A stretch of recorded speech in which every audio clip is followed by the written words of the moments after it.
Good evening everyone. Good evening, कैसे हैं आप सब लोग?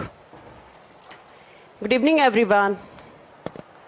चलो जल्दी से लाइव आइए फटाफट। सौम्या कुमारी आ चुकी हैं, रोहित जायसवाल, जीवन कुमार, आनंद कुमार, कौशल कुमार, सौरभ सिंह राजपूत, ओके, असलम खान, संगीता, कौशल कुमार, नीतीश राज, प्रवीण, निशांत राज, मोहम्मद अकरम, असलम राम, अरे वाह बड़ा अच्छा नाम आपका तो, रीस देवान।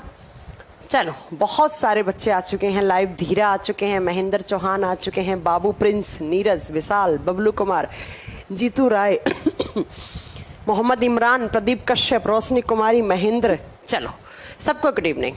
एक बार जल्दी से लाइव आ जाइए जो बच्चे नहीं आए हैं, 1 मिनट के अंदर, फिर हम आज की क्लास स्टार्ट करते हैं। ओके बेटा, जो राधे राधे बोल रहे हैं सबको राधे राधे, जो राम राम बोल रहे हैं उन सबको राम राम, ठीक है। जय श्री कृष्णा प्रवीण, जय श्री कृष्णा। चलिए ओके, बहुत बच्चे आ चुके हैं लाइव, मुझे लगता है सब आ चुके हैं। फिर आज की क्लास स्टार्ट करें। अच्छे हो तुम लोग? सब ठीक है? सब ठीक चल रहा है? एडीपी क्या होता है? जब एडिनोसिन ट्राइफॉस्फेट में से एक मॉलिक्यूल माइनस हो जाता है तो एडिनोसिन डाइफॉस्फेट बन जाता है, वो एडीपी होता है। हाँ जी, आज सावन का सोमवार है। बिल्कुल, आप लोगों ने व्रत रखा है, फास्ट रखा है कि नहीं रखा? हैप्पी सावन। हाँ जी, सावन का सोमवार है, बिल्कुल। चलिए फिर जय महाकाल, और इसी बात पे अपना आज की क्लास स्टार्ट करते हैं। और हम लास्ट क्लास में पढ़ रहे थे, साइटोलॉजी चैप्टर चल रहा था, और साइटोलॉजी में हम प्लाज्मा मेम्ब्रेन, बोले तो सेल मेम्ब्रेन, या तीसरा नाम क्या था, प्लाज्मा लेमा, एक ही कंपोनेंट के सारे नाम थे।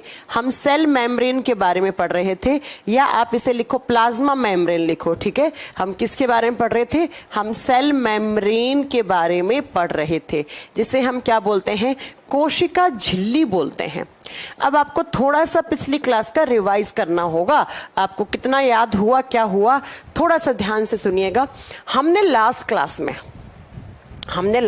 में पढ़ा था सेल मेम्ब्रेन क्या काम करती है। आज फंक्शन तो मैंने नहीं बताया था शायद, लेकिन अभी मैं बताऊंगी आज फंक्शन क्या होता है इसका। जब आप सेल मेम्ब्रेन की बात करते हैं, कोशिका झिल्ली की बात करते हैं, तो मैंने कहा था यह एक बाइलेयर्ड स्ट्रक्चर है। और बाइलेयर्ड का मतलब क्या बताया था मैंने? 2 परत से मिलकर बनी हुई स्ट्रक्चर होती है। किसकी बनी हुई होती है? तो इसका मेजर कंपोनेंट क्या होता है? फॉस्फोलिपिड्स। इसके अंदर मैम फॉस्फोलिपिड्स ज्यादा होती हैं, लेकिन कुछ शुगर भी हो सकती हैं और कुछ प्रोटीन भी साथ में हो सकते हैं। लेकिन अगर कभी एग्जाम में पूछे कि सेल मेम्ब्रेन के अंदर सबसे ज्यादा क्या होता है, तब आप क्या बताओगे? फॉस्फोलिपिड्स होते हैं सबसे ज्यादा। अब फिर मैंने आपको बताया था कि अगली क्लास में मैं आपको कुछ इसकी थिकनेस के बारे में बात करूंगी। जब इसकी थिकनेस पूछी जाती है आपसे कभी कभी ना, इसकी मोटाई कैसे पूछ रहा, तो लास्ट क्लास में मैंने कहा था कि 2 मेम्ब्रेन से मिलकर बना हुआ होता है ये, एक मेम्ब्रेन, 2 मेम्ब्रेन। तो ये जो थिकनेस है ना इन डबल मेम्ब्रेन स्ट्रक्चर की, ये तो बाइलेयर्ड स्ट्रक्चर है। ये जो 2 मेम्ब्रेन बनी हुई है, इसकी थिकनेस पूछी जाती है कभी कभी एग्जाम में। तो जब इसकी थिकनेस की बात करते हैं ना, इसकी थिकनेस कितनी होती है, तो इसकी थिकनेस होती है बच्चों 75 एंगस्ट्रॉम। 75 एंगस्ट्रॉम। एग्जाम में एंगस्ट्रॉम में, ज्यादातर एंगस्ट्रॉम में ही ऑप्शन दिया होता है, ठीक है। तो अगर आपसे क्वेश्चन पूछ लें कि जो सेल मेम्ब्रेन है, ये जो कोशिका झिल्ली है, उसकी मोटाई कितनी होती है, तो अप्रोक्स 75 एंगस्ट्रॉम है। अब जहां जहां सेल मेम्ब्रेन है, अब सेल मेम्ब्रेन तो मैंने लास्ट क्लास में बताया था कि प्रोकैरियोटिक और यूकैरियोटिक दोनों में होती है। तो हर किसी की सेल के चारों तरफ जो सेल मेम्ब्रेन होती है, उसकी थिकनेस एक जैसी होती है। ये नहीं है कि हमारी ज्यादा हो जाएगी, किसी की कम हो जाएगी, सबकी एक जैसी होती है। अब अगर मैं आपसे पूछ लूं कि 75 एंगस्ट्रॉम को आप नैनोमीटर में कन्वर्ट करो, तो कितना नैनोमीटर हो जाएगा? 7.5 नैनोमीटर हो जाएगा। तो कभी कभी नैनोमीटर में भी क्वेश्चन होता है, ऑप्शन होगा आपके पास। और कभी कभी होता है बच्चों माइक्रोमीटर में भी ऑप्शन हो सकता है। 1 सेकेंड रुकना, फोन आ रहा है।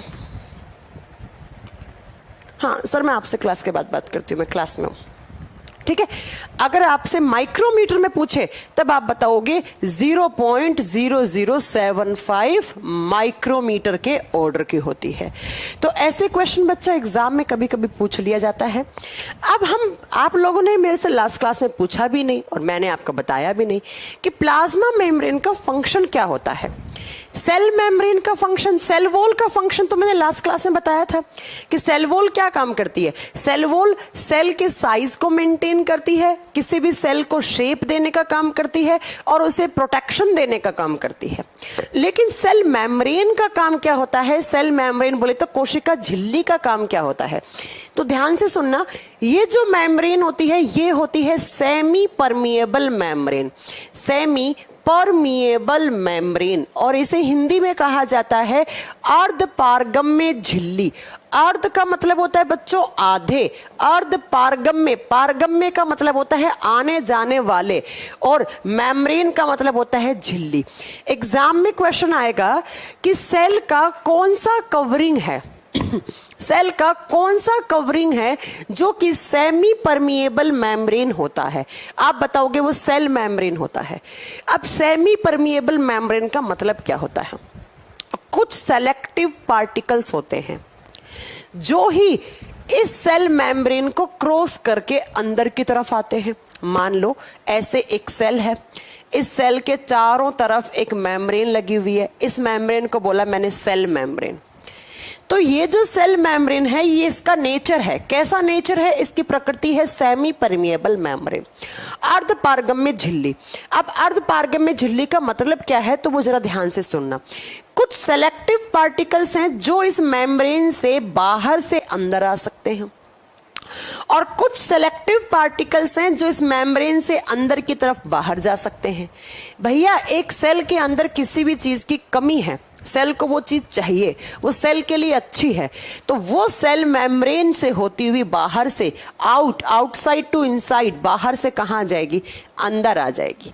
लेकिन मान लो सेल के अंदर कोई टॉक्सिक चीज है, कोई खराब चीज है जो सेल को नुकसान पहुंचा सकती है, तो उसको अंदर से क्या कर देना? बाहर कर देना।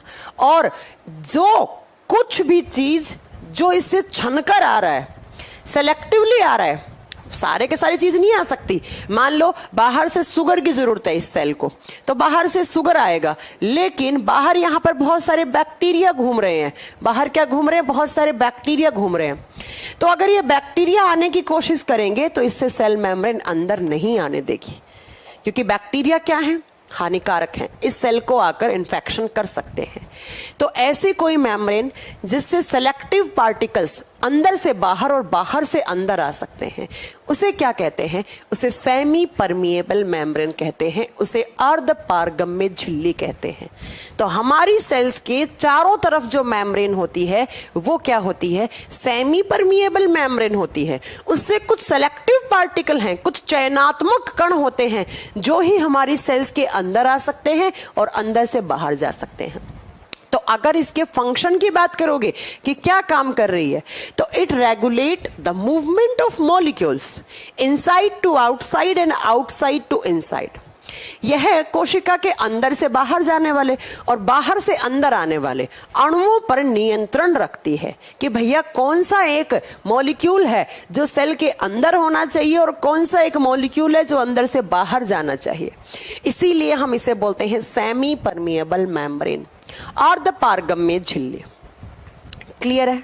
कोई दिक्कत नहीं है, फंक्शन मालूम चल गया। ये डिसाइड करेगी कौन से मॉलिक्यूल अंदर आने हैं सेल के, कौन से मॉलिक्यूल बाहर जाने हैं। ठीक है, चलो अब बात करते हैं नेक्स्ट। इसकी थिकनेस की बात कर ली हमने, इसकी मोटाई की बात कर ली, इसके फंक्शन की बात कर ली।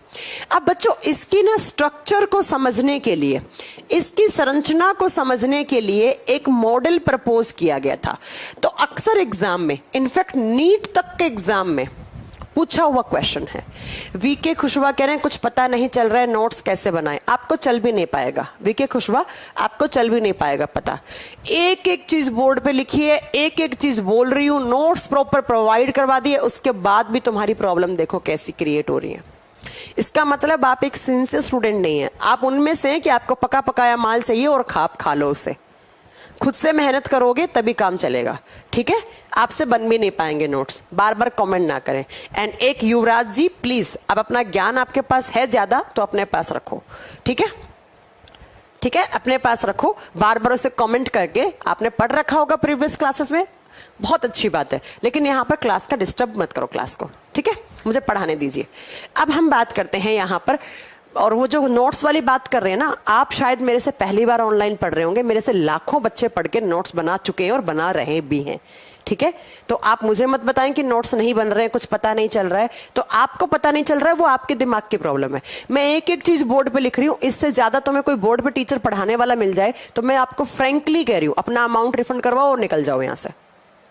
लेकिन क्लास का माहौल बिल्कुल मत खराब करो। आप लोगों का टाइम कीमती नहीं है, लेकिन मेरा टाइम बहुत कीमती है, बहुत कीमती है।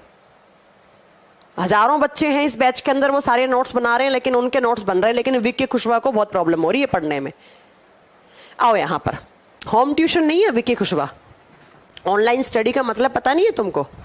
चलो, जब हम बात करते हैं किसकी, तो हम इसकी स्ट्रक्चर को समझने के लिए, इसकी स्ट्रक्चर को समझने के लिए एक मॉडल दिया गया था। एक मॉडल मतलब ऐसे एक आर्टिफिशियल मॉडल बनाया गया था, जैसे अपन स्कूल में बनाते थे, आपने कभी बनाए होंगे स्कूल में, है ना? वैसे ही इसकी स्ट्रक्चर को समझने के लिए एक मॉडल दिया गया था, और उस मॉडल का नाम पड़ा था फ्लूइड मोज़ेक मॉडल। तो बच्चों, ये एग्जाम में अक्सर क्वेश्चन पूछा जाता है क्या, कि फ्लूइड मोज़ेक मॉडल है वो किसकी स्ट्रक्चर को समझने के लिए प्रपोज किया गया था? तो किसकी स्ट्रक्चर को? सेल मेम्ब्रेन की स्ट्रक्चर को। क्या किया, दो ऐसे ऊपर की तरफ स्लाइड लगाई, बीच में फ्लूइड भरा। ऐसे ही जो आपकी सेल मेम्ब्रेन होती है वो भी मैंने बताया था सैंडविच जैसी होती है, आप सैंडविच खाते होंगे वैसी। तो जब एग्जाम में क्वेश्चन आए कि सेल मेम्ब्रेन की स्ट्रक्चर को समझने के लिए कौन सा मॉडल दिया गया था, फ्लूइड मोज़ेक मॉडल दिया गया था, किसके द्वारा दिया गया था? तो दो साइंटिस्ट थे बच्चों, Singer and Nicolson. Singer and Nicolson, ये दोनों क्वेश्चन अपने कॉपी में नोट कर लेना, एग्जाम में अक्सर पूछ लिए जाते हैं कि कौन से साइंटिस्ट के द्वारा सेल मेम्ब्रेन का मॉडल दिया गया था। तो आप बताओगे सिंगर एंड निकोलसन। ईयर नहीं याद कर रहा है, हालांकि 1875 का ईयर था, लेकिन आपको नहीं याद करना है, ईयर कभी एग्जाम में नहीं आता है। अब इसके अलावा कुछ दो तीन साइंटिस्ट के और नाम लिखवा रही हूं जिनका योगदान है यहां पर, वो याद करना। सबसे पहले सेल मेम्ब्रेन को ऑब्जर्व्ड करने वाले, ऑब्जर्व्ड का मतलब होता है देखने वाले, कौन से साइंटिस्ट थे? तो सबसे पहले ऑब्जर्व किया था एच ग्रेंडल ने। ग्रेंडल ने इसे किस में देखा था? आरबीसी में। आरबीसी क्या होता है? रेड ब्लड सेल, लाल रक्त कोशिका, लाल रुधिर कोशिका। हमारे ब्लड में आरबीसी होती हैं, ठीक है? हमारे ब्लड में आरबीसी होती हैं, और आरबीसी के चारों तरफ एक मेम्ब्रेन होता है, ठीक है? एक मेम्ब्रेन होता है, उस मेम्ब्रेन को बोलते हैं सेल मेम्ब्रेन। भाई आरबीसी एक सेल है, तो सेल्स के चारों तरफ क्या होती है? एक मेम्ब्रेन होती है, सेल मेम्ब्रेन होती है, ठीक है? याद रखिएगा। तो सबसे पहले देखने वाले साइंटिस्ट कौन थे? ग्रेंडल। कब देखा? तो आप ईयर वगैरह नहीं पूछा जाएगा एग्जाम में, किस में देखा? आरबीसी में देखा। उसके बाद अगर आपसे पूछे कि इसकी डिस्कवरी किसने की, डिस्कवरी ग्रेंडल ने नहीं की, उसने सिर्फ देखा कि भाई आरबीसी है, उसके चारों तरफ ऐसे क्या लगी हुई है? एक मेम्ब्रेन लगी हुई है ऐसे। बाद में अगर इसकी डिस्कवरी का क्वेश्चन आए एग्जाम में कि इसकी खोज किसने की थी, तब आप बताओगे क्रैमर एंड नगेली। क्रैमर प्लस नगेली, ये दो साइंटिस्ट हैं जिनको इनकी खोज का क्रेडिट जाता है। अब आप कहोगे मैम हिंदी में बताओ। भाई डिस्कवरी की हिंदी खोज होती है, क्रैमर को क्रैमर बोलते हैं, नगेली को नगेली बोलते हैं। ऐसे ही मैंने यहां पर ग्रेंडल को ग्रेंडल लिखा। हिंदी लिखने की जरूरत क्या है? क्योंकि अगर आप वनडे कॉम्पिटिटिव एग्जाम की तैयारी कर रहे हैं, आप सरकारी नौकरी लेना चाहते हैं, तो इतनी इंग्लिश तो आपको आनी चाहिए, बेसिक है, इतना तो आना चाहिए। तो सबसे पहले देखने वाले थे ग्रेंडल, किसमें? आरबीसी में। और खोज किसने की? तो क्रैमर प्लस नगेली ने। अब बात आई, देख लिया, खोज कर दी।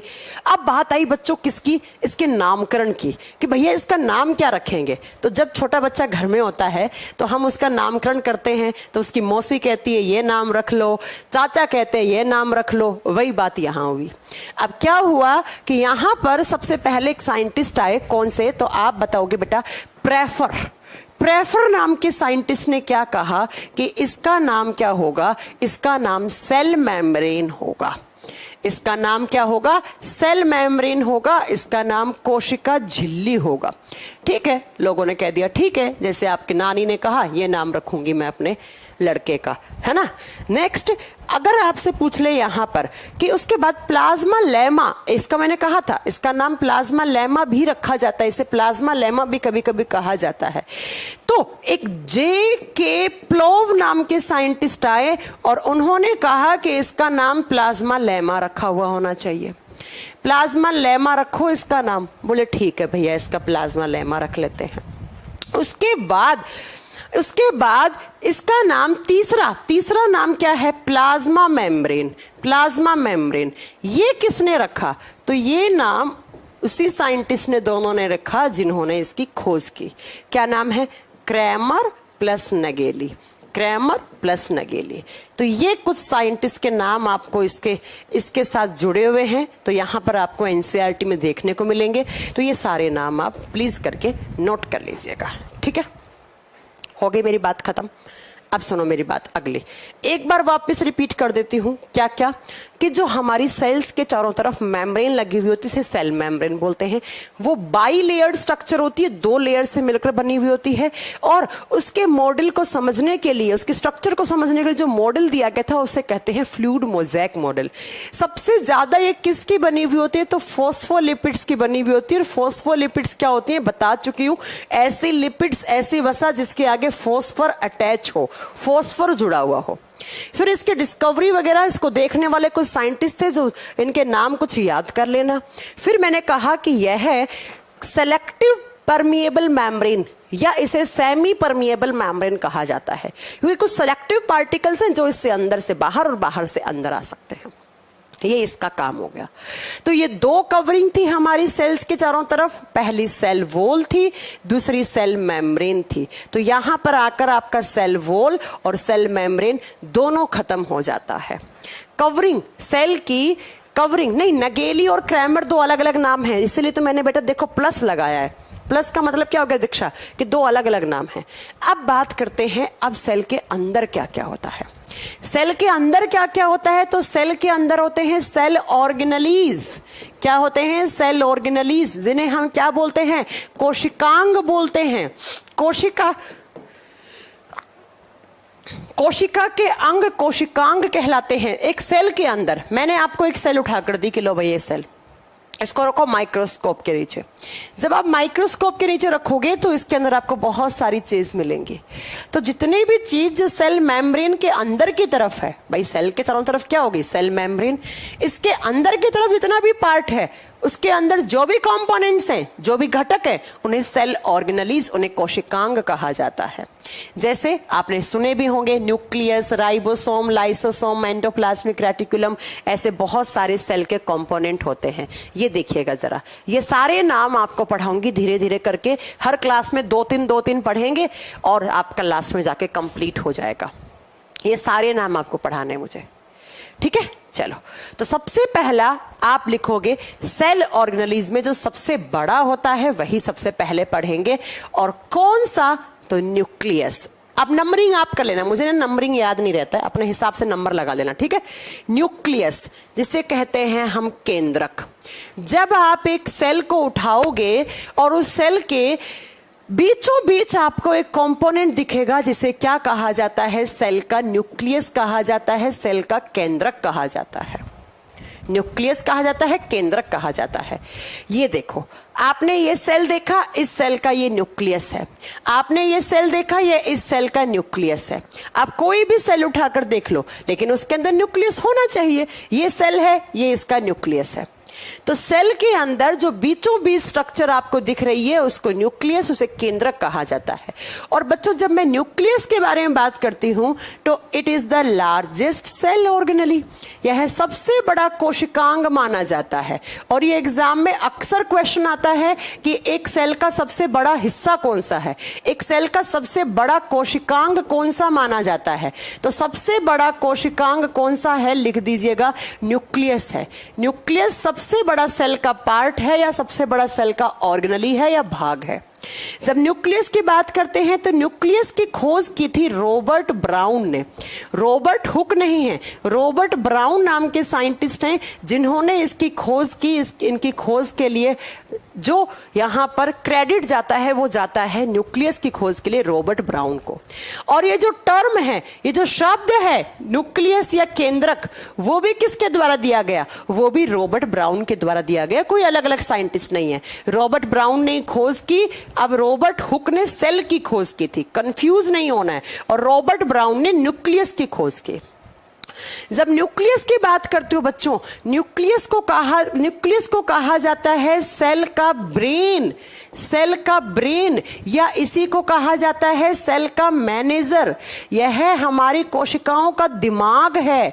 जैसे आपका दिमाग सारे बॉडी ऑर्गन्स को कंट्रोल करता है। भगवान ने दिमाग यहां क्यों दिया? कभी सोचा है सबसे ऊपर क्यों दिया? ताकि इसके अंडर में सारे ऑर्गन्स काम करें, ताकि सारे इसके अंडर में काम करें ऑर्गन। ऐसे ही बच्चों, हमारे बॉडी में जो सेल्स होती हैं, उस सेल के अंदर जितने भी कंपोनेंट्स हैं वो सब किसके अंडर में काम करते हैं? न्यूक्लियस। न्यूक्लियस को सेल का ब्रेन कहा जाता है, इसको मैनेजर कहा जाता है। एक कंपनी का मैनेजर होता है, वो सारी चीजों को मैनेज करता है। वैसे हमारी सेल के अंदर मैनेजमेंट का काम, मैनेज करने की पावर किसके पास होती है? न्यूक्लियस के पास होती है। इसलिए इसे कोशिका का दिमाग या कोशिका का मैनेजर कहा जाता है। हमारे बॉडी में जितने भी सारी सेल्स हैं, उन सब में न्यूक्लियस होता है। क्यों होता है? क्योंकि मैंने आपको कहा था कि सेल्स कितने टाइप की होती हैं। आप बताओ, आप पढ़ाया है ना पीछे, मैंने कहा था सेल्स 2 टाइप की होती है, यूकैरियोटिक और प्रोकैरियोटिक। अब आपसे कभी एग्जाम में पूछ ले किस टाइप की सेल्स में न्यूक्लियस नहीं होता, तो भैया बता चुकी हूं, बार बार थोड़ी बताऊं कि प्रोकैरियोटिक में न्यूक्लियस नहीं होता। पढ़ाया ना मैंने कि प्रोकैरियोटिक सेल का मतलब क्या था? प्राचीन प्रकार की, जिसमें न्यूक्लियस बना नहीं था। जबकि हमारे बॉडी में कौन सी सेल्स हैं? यूकैरियोटिक सेल्स हैं। और यूकैरियोटिक सेल्स क्या होती हैं? ऐसी सेल्स जिनमें वेल डिफाइंड न्यूक्लियस होता है, जिनमें एक विकसित प्रकार का केंद्रक पाया जाता है, उन्हें यूकैरियोटिक सेल कहते हैं। प्लांट सेल कैसी हैं? यूकैरियोटिक सेल हैं। हमारी सेल्स कैसी हैं? यूकैरियोटिक सेल्स हैं। इसका मतलब हमारी सेल्स में न्यूक्लियस दिखेगा। हाँ जी मैम, मैंने आंख की, मैंने कान की, मैंने नाखून की, स्किन की, कोई भी सेल आपको उठाकर दी, आप माइक्रोस्कोप के नीचे रखोगे, आपको उसमें न्यूक्लियस दिखेगा, सिवाय एक के। हमारे बॉडी में ऐसी कौन सी सेल है जिसके अंदर न्यूक्लियस नहीं होता? तो वो आरबीसी है। आरबीसी के पास न्यूक्लियस नहीं होता है। याद रखिएगा, हमारे बॉडी में जो खून में सेल्स होती हैं, जिन्हें हम रेड ब्लड सेल्स बोलते हैं, जिन्हें हम लाल रक्त कोशिकाएं कहते हैं, उस रेड ब्लड सेल्स के पास न्यूक्लियस नहीं होता है बच्चों। ये गरीब है बेचारी। गरीब का मतलब इनके पास न्यूक्लियस नहीं है ना। तो याद रखना कि हमारे बॉडी में सिर्फ और सिर्फ आरबीसी इकलौती ऐसी सेल है जिसके पास न्यूक्लियस नहीं है खुद का।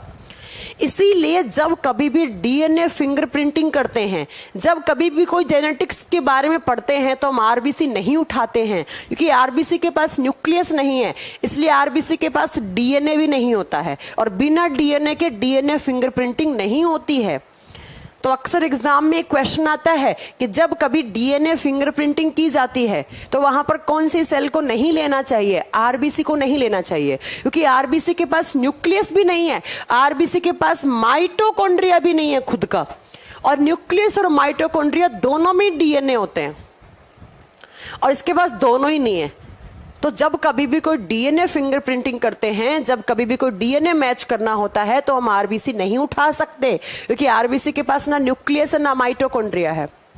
इसलिए याद रखना, हमारे बॉडी की इकलौती ऐसी सेल्स हैं जिनके पास खुद का न्यूक्लियस नहीं है, खुद का दिमाग नहीं है। भाई दिमाग किसको बोलते हैं? न्यूक्लियस को, है ना। इसके पास है ही नहीं दिमाग, मतलब इसके पास न्यूक्लियस नहीं है। बाकी आप मेरी नाक की ले लो, आंख की ले लो, बालों का ले लो, डीएनए कहीं से भी ले लो आप डीएनए मैच करने के लिए। नाखून की सेल्स ले लो, मेरी स्किन की ले लो, मेरा बाल ले लो इतना सा तोड़ के, क्योंकि हर किसी टिश्यू, जहां जहां टिश्यू है वहां वहां पे सेल, और उन सेल के अंदर न्यूक्लियस है। लेकिन ब्लड में, आरबीसी में न्यूक्लियस नहीं होता है। जब मैं न्यूक्लियस की बात करती हूं, तो न्यूक्लियस बेटा आपको कैसे दिखता है, पहले आप सुनो, मैं आपको दिखाती हूं। जब कभी आपको मौका मिले तो आप जरूर देखिएगा, ऐसा दिखेगा न्यूक्लियस। माइक्रोस्कोपिक इमेज ऐसी दिखेगी, पर्पल, तो बैंगनी सा कलर दिख रहा है ना आपको, इसी कलर की। एक्चुअली आपकी जो सेल्स होती है ना, उनका नेचुरल कलर बैंगनी कलर होता है। तुम लोगों को पता है ये बात? हाँ, तुम लोगों को पता है कभी ये बात कि हमारे बॉडी में जो सेल्स होती हैं उनका प्राकृतिक कलर बैंगनी कलर होता है, पर्पल कलर की से दिखती हैं सेल्स। आपने नहीं देखी, मैंने तो बहुत बार देखी है सेल्स, तो कभी देखो तो आप देखिएगा ऐसा दिखेगा। और जब आप न्यूक्लियस की बात करते हो तो न्यूक्लियस को 4 हिस्सों में बांटा जाता है। न्यूक्लियस के 4 पार्ट्स होते हैं, 4 हिस्से होते हैं न्यूक्लियस के। यहां से क्वेश्चन बनेगा एग्जाम में, तो ध्यान से सुन लो, सिर्फ पढ़ाई पे ध्यान दो। ये जो कमेंट करने में खेल रहे हैं ना, ये बेटा तुम खेलते ही रह जाओगे। मैम हमने प्रैक्टिकल में देखा था। हाँ प्रेम, आपने देखा होगा, प्रैक्टिकल किया होगा, इसका मतलब आपने कोई बीएससी है ना। एक बच्चा पूछ रहा है न्यूक्लियस के बारे में स्टडी करना, ये अच्छा क्वेश्चन आप पूछ सकते हो। साइंस की वो ब्रांच जिसमें आप न्यूक्लियस के बारे में स्टडी करते हो डिटेल में, कि कौन सी सेल्स में न्यूक्लियस है, न्यूक्लियस का क्या काम है, कितने टाइप का होता है, क्या है इसके अंदर, कितने पार्ट्स होते हैं इसके, तो आप बताओगे बेटा इसके बारे में स्टडी करना कैरियोलॉजी कहलाता है। कैरियोलॉजी एक्चुअली साइंस में ना, कैरियो टर्म का मतलब ही न्यूक्लियस होता है, केंद्रक होता है, कैरियोलॉजी कहलाता है, कैरियोलॉजी। जब मैं न्यूक्लियस की बात करती हूं तो न्यूक्लियस के आपको 4 पार्ट्स दिखेंगे। न्यूक्लियस 4 भागों में बटा हुआ दिखेगा आपको। कौन कौन से? एग्जाम में क्वेश्चन आएगा। सबसे पहला न्यूक्लियस का जो पार्ट होता है, तो न्यूक्लियस के ये आपकी एक सेल है। मैं एक कॉमन सेल ले रही हूं, मैं नहीं कह रही हूं कि ये कोई प्लांट सेल है, कोई एनिमल सेल है, मैं कुछ नहीं कह रही हूं। मैंने कहा एक कॉमन सेल है आपका। इस सेल के अंदर यहां न्यूक्लियस है, और इस न्यूक्लियस के चारों तरफ एक मेम्ब्रेन लगी हुई दिखेगी आपको, उसे बोलते हैं न्यूक्लियर मेम्ब्रेन। ये सेल मेम्ब्रेन थी, जो सेल के चारों तरफ थी वो सेल मेम्ब्रेन थी, कंफ्यूज नहीं होना है। और जो न्यूक्लियस के चारों तरफ है उसे न्यूक्लियर मेम्ब्रेन कहते हैं।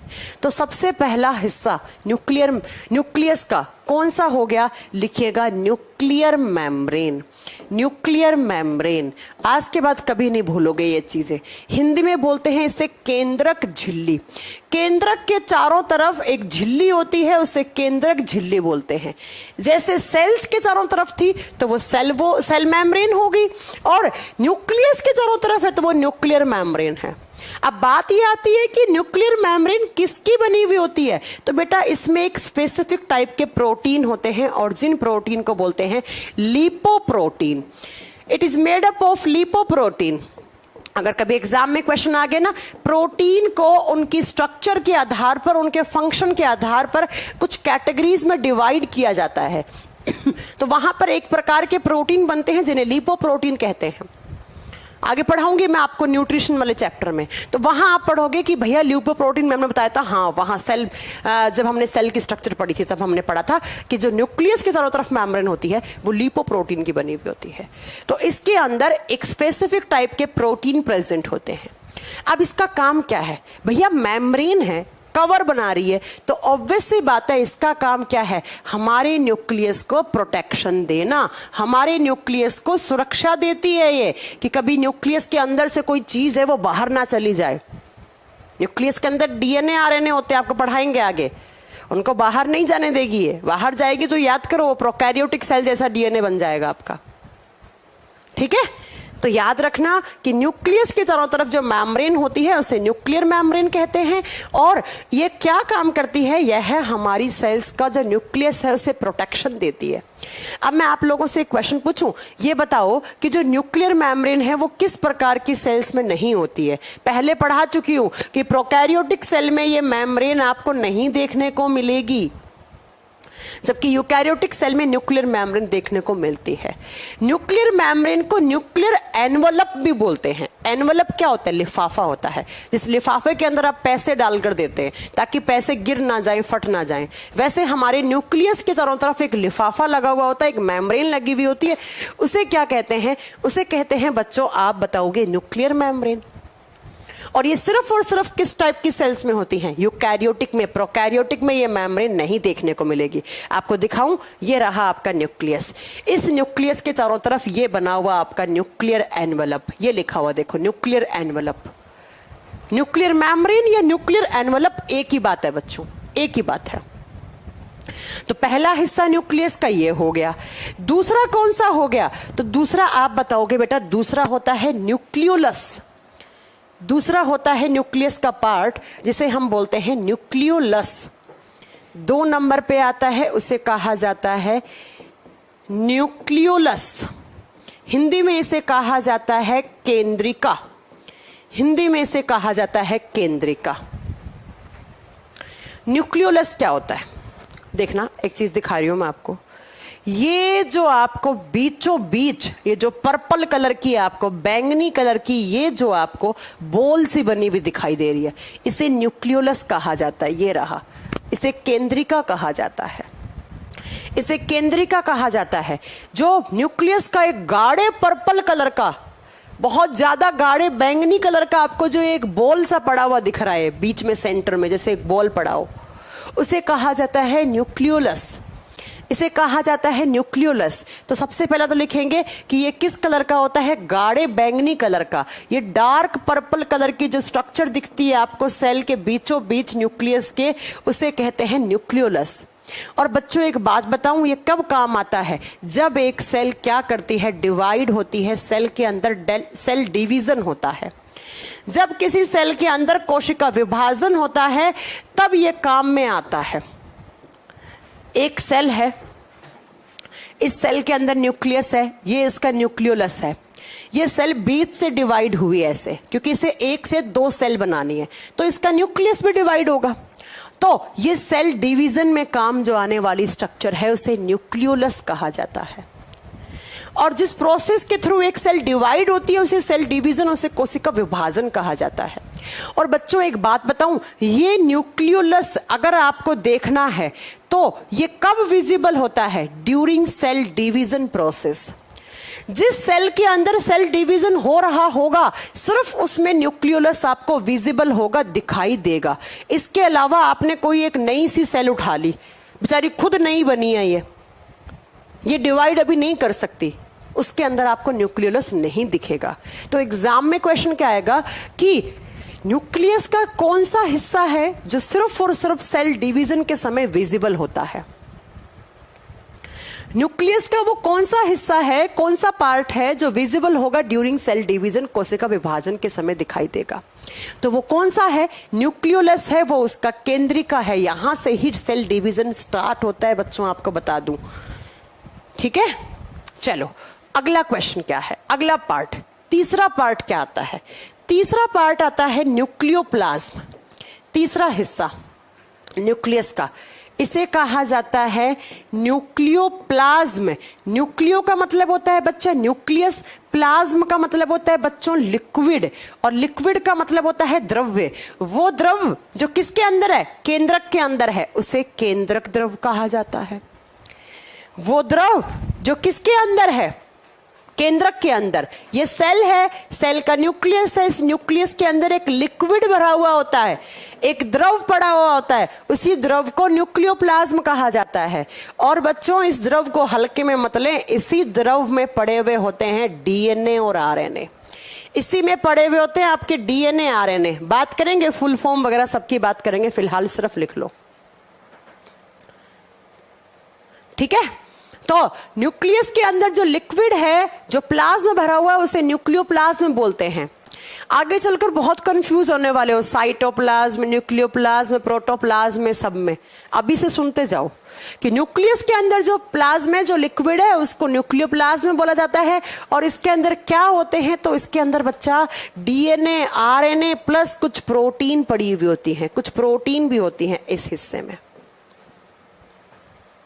समझ में आ गई मेरी बात? चलो, ये तीसरा हिस्सा हो गया। अब बात करते हैं हमारे न्यूक्लियस का फोर्थ पार्ट कौन सा होता है। फोर्थ पार्ट न्यूक्लियस का, केंद्रक का चौथा हिस्सा कौन सा है? केंद्रक के चौथे हिस्से को बोलते हैं क्रोमेटिन। क्रोमेटिन, हिंदी में क्रोमेटिन ही कहा जाएगा। क्रोमेटिन क्या होता है? तो हमारे न्यूक्लियस से कुछ थ्रेड लाइक स्ट्रक्चर निकलते हैं, कुछ थ्रेड लाइक स्ट्रक्चर्स निकलती हैं। थ्रेड का मतलब होता है धागा, धागे नुमा संरचनाएं निकलती है न्यूक्लियस से, और इन्हीं धागे नुमा संरचना को क्रोमेटिन कहा जाता है बच्चों। ये देखना इस इमेज में, ये देखो, ये निकल रहे थे धागे जैसी स्ट्रक्चर, और इनको क्या दिखा रखा है? क्रोमेटिन दिखा रखा है। इसे क्या दिखा रखा है? क्रोमेटिन दिखा रखा है। तो याद रखिएगा कि हमारे न्यूक्लियस से कुछ थ्रेड लाइक स्ट्रक्चर निकलती हैं, कुछ धागे नुमा संरचनाएं निकलती हैं, और इन्हीं धागे नुमा संरचनाओं को हम क्या बोलते हैं? आप बताओगे, क्रोमेटिन बोलते हैं। और इन्हीं धागे नुमा संरचनाओं से आगे चलकर क्या क्या बनता है? तो सुनना, आगे चलकर क्रोमोसोम्स बनेंगे। इन्हीं से क्रोमोसोम को बोलते हैं गुणसूत्र, और इन्हीं से बनते हैं डीएनए और आरएनए। इन्हीं से बनते हैं डीएनए और आरएनए। अब आप सोचोगे मैम डीएनए आरएनए तो आपने बताया था न्यूक्लियोप्लाज्म में होते हैं। हाँ तो भैया मैंने ये कहा ना, न्यूक्लियोप्लाज्म में पड़े होते हैं। मैंने ये नहीं कहा न्यूक्लियोप्लाज्म बनाता है। बनता किससे है? ये क्रोमेटिन से। इन्हीं क्रोमेटिन से आगे चलकर क्रोमोसोम्स, डीएनए, आरएनए सबकी मेकिंग होती है, और फिर वो न्यूक्लियोप्लाज्म में ऐसे बिखरे पड़े हुए होते हैं बहुत सारे।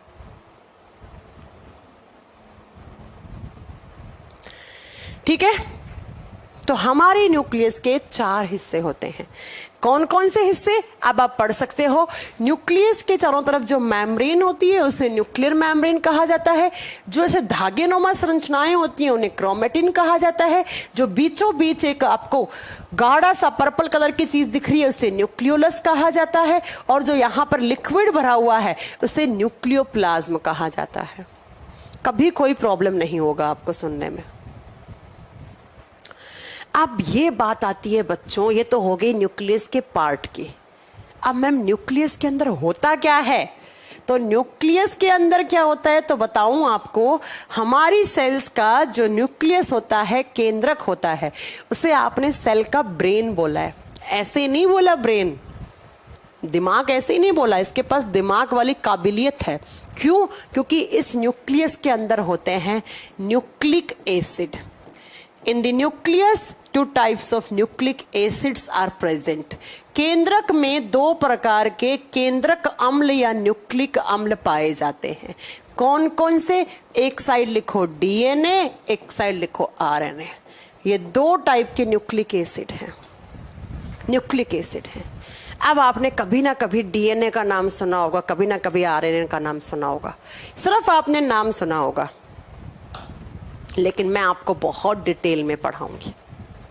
ठीक है मैम, केमिस्ट्री की क्लास क्यों नहीं होती है? बता तो दिया कि एक बारी में 2 ही साइंस के सब्जेक्ट चलेंगे, फिजिक्स चलेगा और बायोलॉजी चलेगा। कोई साइंस स्पेशल बैच थोड़ी है ये। सब कुछ देना है ना। बैच परचेज करने से पहले सारी इंफॉर्मेशन प्रोवाइड की थी ना आपको कि ऐसे ऐसे बैच चलेगा।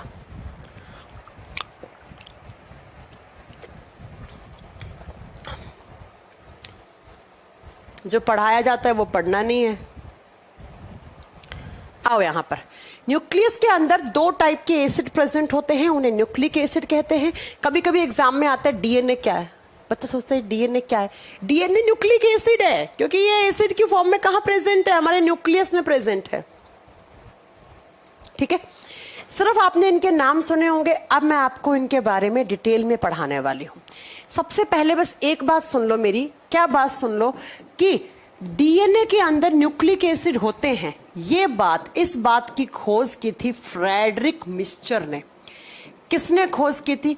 फ्रेडरिक मिस्चर ने। कि डीएनए के अंदर 2 टाइप के न्यूक्लिक एसिड हैं। इसकी खोज करने वाले साइंटिस्ट थे फ्रेडरिक मिस्चर। तो अक्सर एग्जाम में क्वेश्चन आता है कि न्यूक्लिक एसिड की डिस्कवरी किसने की? तो फ्रेडरिक मिस्चर ने की। फ्रेडरिक मिस्चर ने न्यूक्लिक एसिड, न्यूक्लिक अम्ल की खोज की कि 2 टाइप के न्यूक्लिक एसिड होते हैं हमारी सेल्स में। अब बात ये करते हैं बेटा, क्या होता है डीएनए, क्या होता है आरएनए। सबसे पहले तो मुझे पता है कुछ बच्चों को इसकी फुल फॉर्म आती होगी, कुछ को नहीं आती होगी। डीएनए की फुल फॉर्म क्या होती है? डीएनए की फुल फॉर्म होती है deoxy ribose nucleic acid. Deoxy ribose nucleic acid, ये आ गया ना न्यूक्लिक एसिड। हिंदी में सेम नाम है डीऑक्सी राइबोज, बस यहां कर देना न्यूक्लिक अम्ल, यहां हो जाएगा न्यूक्लिक अम्ल। और दूसरी तरफ आरएनए की फुल फॉर्म होती है बच्चों ribose nucleic acid. Ribose nucleic acid, ये लो, हिंदी में सेम नाम है, राइबोज न्यूक्लिक अम्ल हो जाएगा। डीएनए का फुल फॉर्म होता है बेटा डीऑक्सीराइबोज न्यूक्लिक एसिड, आरएनए का फुल फॉर्म होता है राइबोज न्यूक्लिक एसिड। ये तो एक बेसिक सी चीज है, छोटा सा बच्चा बता देगा 7वीं 8वीं क्लास का। बात ये आती है डीएनए और आरएनए क्या होते हैं, तो एनसीईआरटी में साफ साफ लिखा हुआ है DNA and RNA are biomolecules, और बायोमोलिक्यूल्स का मतलब होता है जैविक अणु। डीएनए और आरएनए जैविक अणु हैं। बायो का मतलब लगते ही क्या हो गया, हमारे बॉडी में है, और बायोमोलिक्यूल का मतलब होता है बच्चों ऐसे मॉलिक्यूल जिनके अंदर कार्बन प्रेजेंट हो। तो याद रखना डीएनए और आरएनए की स्ट्रक्चर में कार्बन प्रेजेंट होता है, और कार्बन प्रेजेंट है इसीलिए साइंस कहती है कि ये बायोमोलिक्यूल हैं। इसीलिए आपका 11th क्लास की बायोलॉजी में एक चैप्टर है बायोमोलिक्यूल, उसमें आप प्रोटीन पढ़ते हो, कार्बोहाइड्रेट पढ़ते हो, आप लिपिड्स पढ़ते हो, बाद में एंजाइम पढ़ते हो, और वहां पर अगला पढ़ते हो न्यूक्लिक एसिड। क्यों पढ़ते हो वहां न्यूक्लिक एसिड, क्योंकि जैसे कार्बोहाइड्रेट, प्रोटीन, शुगर इन सब में कार्बन होता है, वैसे डीएनए आरएनए की स्ट्रक्चर में भी कार्बन है। इसीलिए इसे कहा जाता है बायोमोलिक्यूल, इसे जैविक अणु कहा जाता है। ठीक है, अब बात करते हैं हम डीएनए और आरएनए की। तो क्या होते हैं डीएनए आरएनए, अगर कोई आपसे पूछे तो क्या होने से पहले आपको कुछ बेसिक चीजें पता होनी चाहिए।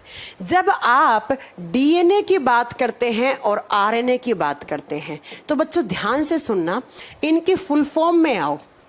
फुल फॉर्म है डी, डी का मतलब होता है यहां पर डाई, और डाई का मतलब होता है दो। और राइबोज क्या है, राइबोज होती है एक शुगर, बच्चों आगे पढ़ाऊंगी मैं आपको, एक शुगर होती है। ऐसा न्यूक्लिक एसिड जिसमें डाई का मतलब 2 शुगर हो वो डीएनए है, और राइबोज एक ही शुगर है, डाई नहीं लगा हुआ। ऐसा न्यूक्लिक एसिड जिसमें 2 शुगर है वो डीएनए, और जिसमें 1 शुगर है वो आरएनए। कितना आसान है। ऐसा न्यूक्लिक एसिड जिसमें 2 शुगर हैं, 2 शुगर, और बच्चा कौन सी शुगर होती है यहां तो लिख लेना, यहां पर इसके नाम में फुल फॉर्म में राइबोज। राइबोज शुगर है, जैसे ग्लूकोज है, जैसे फ्रक्टोज है, जैसे माल्टोज है, गैलेक्टोज है, लैक्टोज है, वैसे ही राइबोज एक शुगर होती है। तो डीएनए में कितनी शुगर हैं, डीएनए में 2 शर्करा हैं, कौन सी, राइबोज, जबकि आरएनए में कितनी है, 1 राइबोज, 1 राइबोज। तो आरएनए बेचारा गरीब है, इसके पास 1 ही शुगर है राइबोज, यहां पर 2 हैं, दोनों में शुगर राइबोज है, बस इतना सा डिफरेंस है कि यहां पर 2 है, यहां पर 1 है। तो पहला डिफरेंस हो गया डीएनए और आरएनए में, कि डीएनए में 2 राइबोज शुगर और आरएनए में क्या है बच्चा, 1 राइबोज शुगर है। अब दूसरी बात बताने जा रही हूं आपको, ध्यान से सुनना। जब आप डीएनए और आरएनए की खोज के बारे में बात करते हो कि किसने खोज की डीएनए की, किसने खोज की आरएनए की, तो भैया डीएनए और आरएनए क्या होते हैं, डीएनए और आरएनए न्यूक्लिक एसिड होते हैं। और न्यूक्लिक एसिड की खोज किसने की थी, थोड़ी देर पहले आपको मैम ने बताया था, फ्रेडरिक मिशर ने। ठीक है, फ्रेडरिक मिशर ने किसकी खोज की, डीएनए आरएनए की। तो डीएनए की भी डिस्कवरी किसने की, फ्रेडरिक आप बताओगे, इसकी डिस्कवरी भी किसने की, फ्रेडरिक मिशर ने की। और आरएनए की भी किसने की, फ्रेडरिक मिशर ने की। क्योंकि दोनों की सेम, क्योंकि भैया दोनों न्यूक्लिक एसिड हैं, तो यहां पर भी सेम नाम लिख देना कि आरएनए की खोज भी किसने की, फ्रेडरिक मिशर ने की। लेकिन फ्रेडरिक मिशर ने सिर्फ ये बताया कि डीएनए और आरएनए बायोमोलिक्यूल्स है, वो न्यूक्लिक एसिड के फॉर्म में न्यूक्लियस में पड़े हैं, केंद्रक में पड़े हैं। अब नेक्स्ट, जब डीएनए के मॉडल की बारे में बात आई कि डीएनए का मॉडल कौन देगा, तो डीएनए होता है डबल हेलिक्स। पहले ये सुनना, डीएनए में कितने हेलिक्स होते हैं, तो DNA is a double helix structure. और डबल हेलिक्स का मतलब होता है द्विकुंडलित, 2 कुंडलियों से मिलकर बना हुआ है डीएनए। जब कभी आप डीएनए का इमेज बनाओगे ना, या आप देखोगे, तो आप बच्चों ऐसे देखोगे किताब में, 1 हेलिक्स, दूसरा हेलिक्स। तो डीएनए में 2 हेलिक्स हैं, ये पहला हेलिक्स, ये दूसरा हेलिक्स। दो कुंडलियां ऐसे, दो कुंडलियां घूमी पड़ी हैं तो डीएनए बना। जबकि आरएनए जो है बेचारा वो सिंगल हेलिक्स है बच्चों, और सिंगल हेलिक्स का मतलब क्या होता है, एक कुंडलित। आरएनए फिर गरीब हो गया, एक ही सुगर थी और एक ही कुंडली है। अगर आप ऐसे बनाओगे या ऐसे बना दो सिंगल, ये भी सिंगल हेलिक्स है, ये भी सिंगल हेलिक्स है, तो बेचारा आरएनए गरीब है, एक ही सुगर है, एक ही हेलिक्स है। लेकिन यहां से एक क्वेश्चन बनता है एग्जाम में क्या, कि डीएनए का ये जो डबल हेलिक्स वाला मॉडल है, ये मॉडल किसके द्वारा दिया गया था? तो इस मॉडल को प्रपोज करने वाले साइंटिस्ट थे दो, Watson and Crick. Watson and Crick दो साइंटिस्ट हैं जिनके द्वारा बताया गया कि DNA is a double helix structure. इसीलिए एग्जाम में क्वेश्चन आता है कि डीएनए का डबल हेलिक्स मॉडल किसके द्वारा दिया गया था? तो double helix model was given by Watson and Crick. ये क्वेश्चन आप लिख लेना। अब आप सोचोगे कि मैम फिर आरएनए का बेचारे का मॉडल नहीं है क्या? मॉडल तो है उसका भी, भले ही उसके पास एक ही है, सिंगल हेलिक्स हो। तो वो किसने बताया? तो जिसने न्यूक्लिक एसिड की खोज की उसी ने आरएनए के मॉडल के बारे में बता दिया था। वो कौन है? Friedrich Miescher. डीएनए के पास दो राइबोज सुगर, आरएनए के पास एक राइबोज, डीएनए के पास दो हेलिक्स, आरएनए के पास एक हेलिक्स। डीएनए का डबल हेलिक्स का मॉडल वॉटसन और क्रिक के द्वारा दिया गया। आरएनए का सिंगल हेलिक्स जिसने न्यूक्लिक एसिड की डिस्कवरी की थी, किसने की थी? फ्रेडरिक मिशर ने। उसी ने इसका मॉडल दे दिया था। इतनी बात में तो किसी को कोई तकलीफ नहीं है, किसी सज्जन को कोई तकलीफ नहीं होगी यहां पर। अब हम बात करेंगे ये डीएनए और आरएनए कहां प्रेजेंट होते हैं मैम, कहां कहां डीएनए दिखेगा, कहां कहां आरएनए दिखेगा। तो सुनो जरा नेक्स्ट बात मेरी, जब आप सेल के अंदर डीएनए देखना चाहते हो तो आप कहां कहां देख सकते हो? सेल के अंदर डीएनए दिखेगा एक तो न्यूक्लियस में, उसके केंद्रक में दिखेगा, दूसरा आपको दिखेगा माइटोकॉन्ड्रिया में। माइटोकॉन्ड्रिया बहुत अमीर है बच्चों, याद रखना, क्योंकि माइटोकॉन्ड्रिया के पास खुद का डीएनए होता है, तो यहां दिखेगा। और तीसरा कहां दिखेगा? एक और सेल ऑर्गेनली होता है जिसे क्लोरोप्लास्ट कहा जाता है, हरित लवक कहा जाता है। लेकिन ये सिर्फ किसमें प्रेजेंट होता है? ये प्लांट्स में होता है, पेड़ पौधों में। तो अगर मैंने हमारी सेल की बात की तो हमारी सेल्स के न्यूक्लियस में, माइटोकॉन्ड्रिया में डीएनए दिखेगा। लेकिन अगर प्लांट सेल ली तो उसके इन तीनों चीज में क्या दिखेगा आपको? डीएनए दिखेगा। ठीक है। जब आप आरएनए की बात करते हो, आरएनए आपको कहां कहां दिखते हैं? तो सुनते जाना, आपको आरएनए कहां कहां दिखेंगे।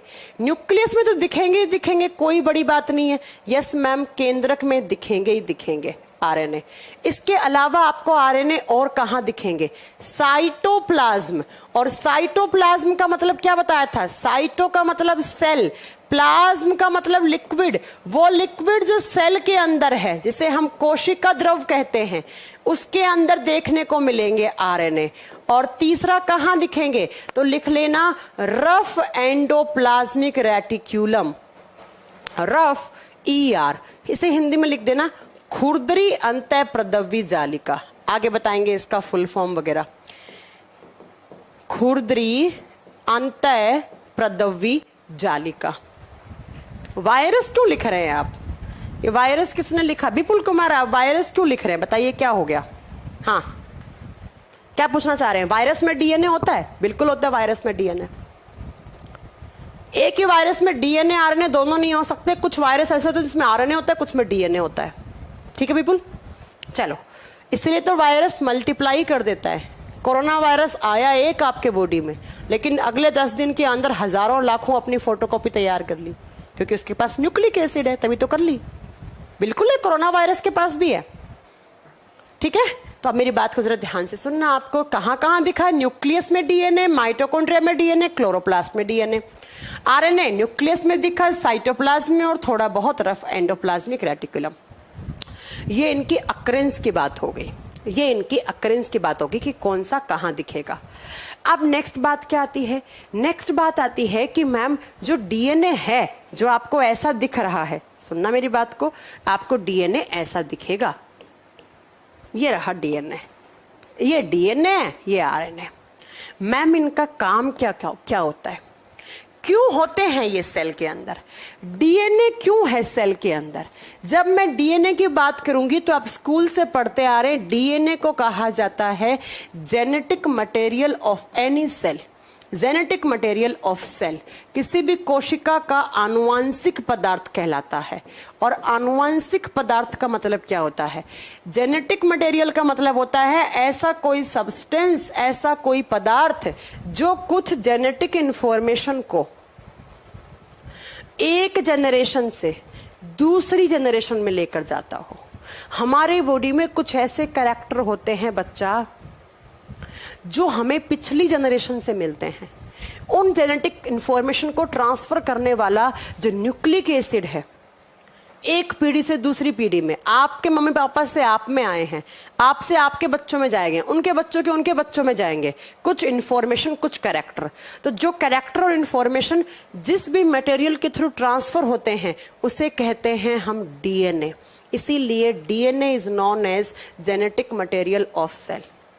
इसीलिए डीएनए को आनुवंशिक पदार्थ कहा जाता है। आगे की क्लासेस में समझ में आएगा कैसे जाता है, सब बताऊंगी मैं, थोड़ा सा पेशेंस रखो, सब बताऊंगी मैं आपको। आरएनए का काम क्या होता है बच्चों, आरएनए का काम होता है, आरएनए को कहा जाता है प्रोटीन फैक्ट्री। हमारी सेल्स में आरएनए प्रोटीन बनाने का काम करता है। ये वो फैक्ट्री है जो प्रोटीन बनाता है। मैंने आपको बायोलॉजी के इंट्रोडक्शन में एक बात बताई थी कि कुछ प्रोटीन होते हैं जो हम खाने के साथ खाते हैं। दूध पिया प्रोटीन मिल गया, अंडा खाया प्रोटीन मिल गया, सोयाबीन खाया प्रोटीन मिल गया। लेकिन कुछ प्रोटीन होते हैं जो हमारे बॉडी में बनते हैं और उन्हें बनाने का काम कौन करता है, आरएनए।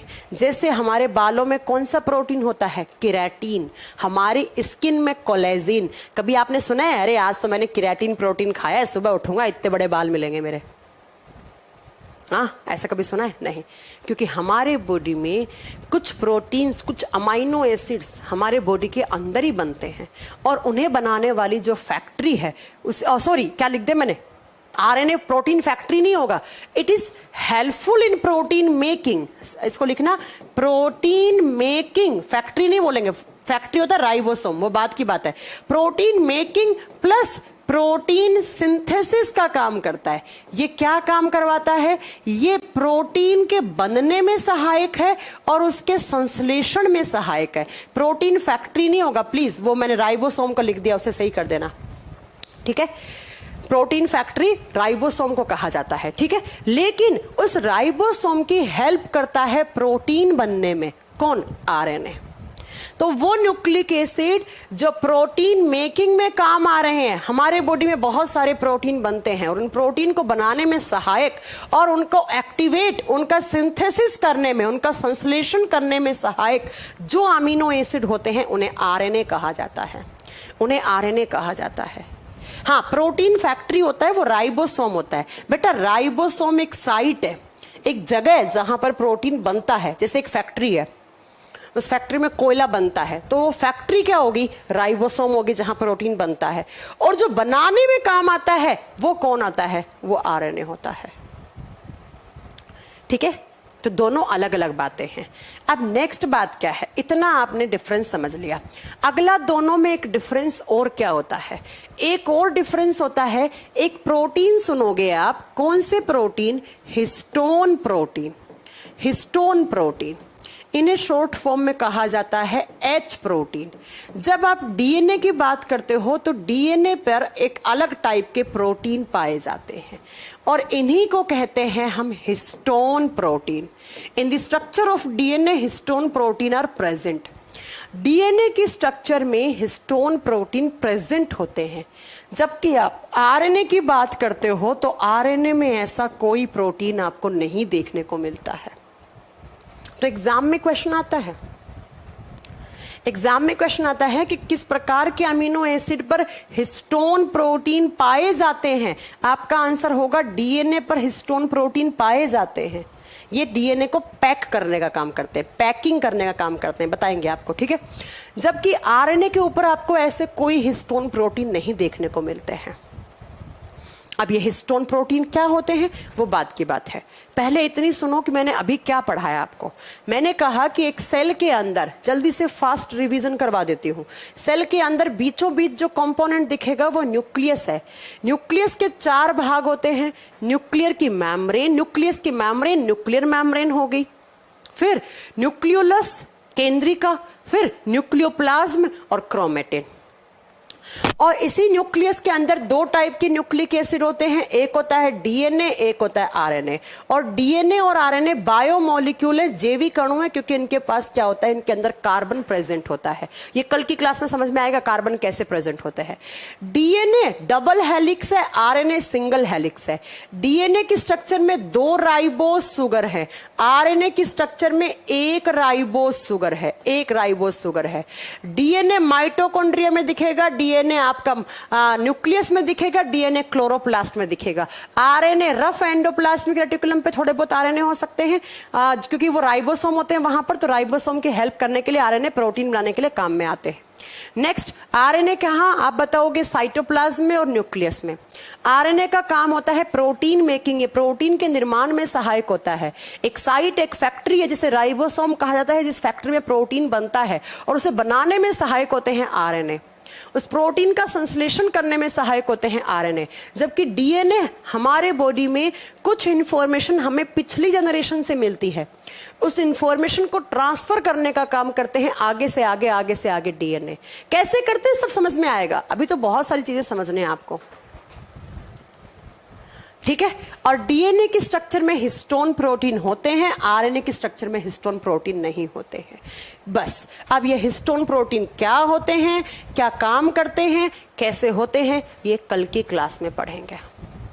एक कह रहा है आरएनए की स्ट्रक्चर में प्रोटीन क्यों नहीं होता, उसका जवाब आपको कल अपने आप मिल जाएगा, कल अपने आप मिल जाएगा इसका जवाब, ठीक है।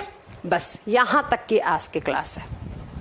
बिल्कुल कम पढ़ो, कोई दिक्कत नहीं है, बस ऐसा पढ़ो कि आप थोड़ा सा, आपको समझ में आए चीजें, आपको समझ में आए।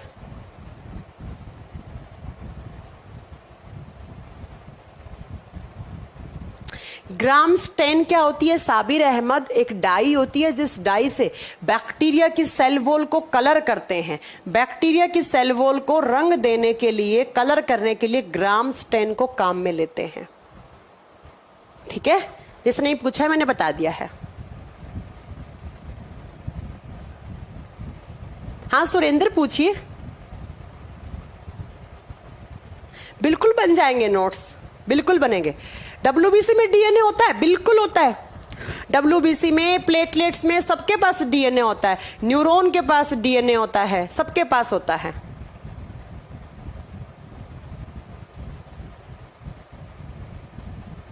कोई बात नहीं संदीप, आप बाद में देख लेना क्लास, है ना। मैथ्स की क्लास देखनी है, ठीक है, तो मैथ्स की क्लास देख लीजिए। ऐप अपडेट प्रियंका बहुत जल्दी हो जाएगा, ऐप हमारा बन चुका है, बस आप लोगों का डेटा ट्रांसफर हो रहा है नई एप्लीकेशन पर। ज्योग्राफी की क्लास स्टार्ट करवा देंगे।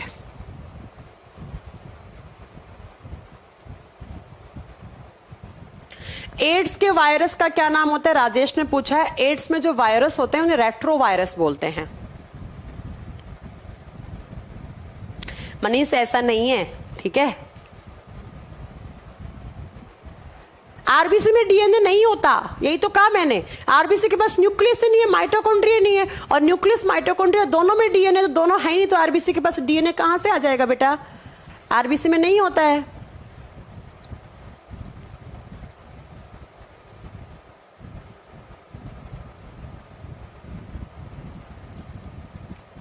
चलो ठीक है, ओके बाय।